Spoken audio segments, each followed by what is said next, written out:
Baştan şunu bilip deylik ki celbab deyip neme deyliye. Celbab deyip bir örtkü deyliye ki baştan ta topuğa gelsin.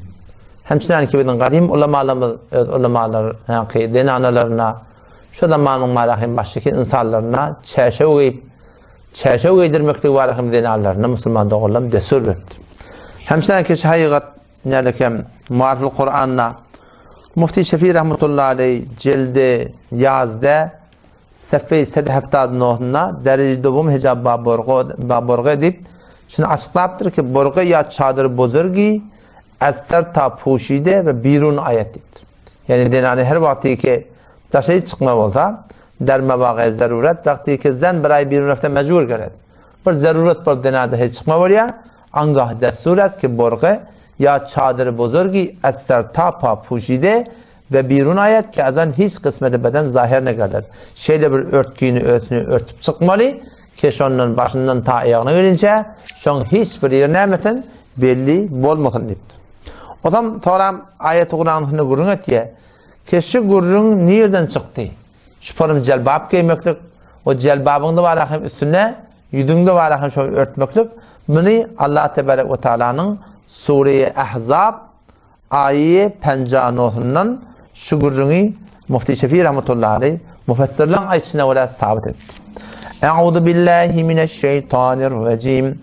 Bismillahirrahmanirrahim. Ya eyyuhen nebi ey peygamber kul li ezvacike ayet ödenalana ve banatike qillana dayt ve nisa'il mu'minin imanlı adamların denalarına dayt ne mani yudnine aleyhinne min celabibihin celbaplarından bir modallarını yüzlerine sallasınlar. Allah Tebarek ve Teala'nın hükmü şu celbapla böyle nemez oldur yetekliğin öldüğüne karşın sallamalı oldur. İnşallah Müslüman doğun. Önce şunu gördüğü değil ki celbap neme ta ki inşallah Teala onun sebebi nuzuluna varamızda bu gururun kavi açıklanır yani. O zaman yankı ayetin mahiyyetinde Mufti Şefii rahmetullahi aleyh ayetiye ki celbab ve çadır bozurgi goftemi şebet ke der an zen eser ta pa penhan gerder. Celbab deyip olur örtke deyliye ke denana baştan ta ayağı gelince şonu neme örtülmeliye.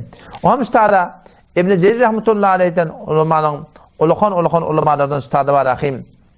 Şun ne yaparım istimal etmekliğini ve ne yaparım giyilmekliğini malahim öz senedi bilen sabit edip aydıptır ki istimali celbabla çinin nağını ki zen eser taqadam derim puşide baştan ta eteği örtüldün hatta suret ve bini ve mehsur gerek. Yüzde görünmeli, burnu görünmeli fakat yek çeşman beraydiden rahbaz başladı. Fakat bir çok ödünü yolu görmeklikten şeyim icada şuma asmaklığa deyiptir.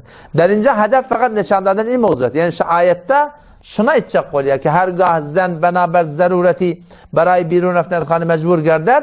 Her vakti ki bir denane bir zaruret direkli dahi çıkmalı oluyor. Şunun şu Allah Tebarek ve Teala şu Kur'an'na şunu şu ayet bilen şuna içecek oluyor ki lazım es ki in derecesi cevabla ihtiyar kunet ki der celbab ve gayri eser tapa hemi bedenu hatta sureteş gayri zekçe çünkü bazı başat hemen mesur gerder. Şimdi hem örtülmeli bir örtkü bilen kelleden ta topuğu gelsin o şavatlayan birçe gördü görmeklik icada var. Elbette deyiptirler ki üstüne atır salmalı ondan sonra var akım düğmecik ağır verdatla takmalı o şuna mendeş yol yürüme olsa yani erk adamdan arasından yürümeli cihattan kenarlarından hıyabanın kenarlarından yürümeli.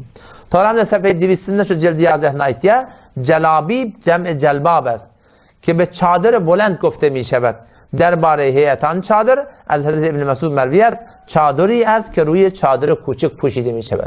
Dikkat edin işte çadırı az ki ruye çadırı küçük bir küçücük çadır mutluluğundan ulukan çadır diye şuna celbab diye ediliyor Müslüman doğan. Pes celbab dediği çargat dediği de celbab dediği giyin koynak dediği de celbab dediği yaşmak dediği de celbab dediği bir örtü kesi kellen defetinden ta topuğun elince barakın şu suratına şun Müslüman doğan örtülmedi.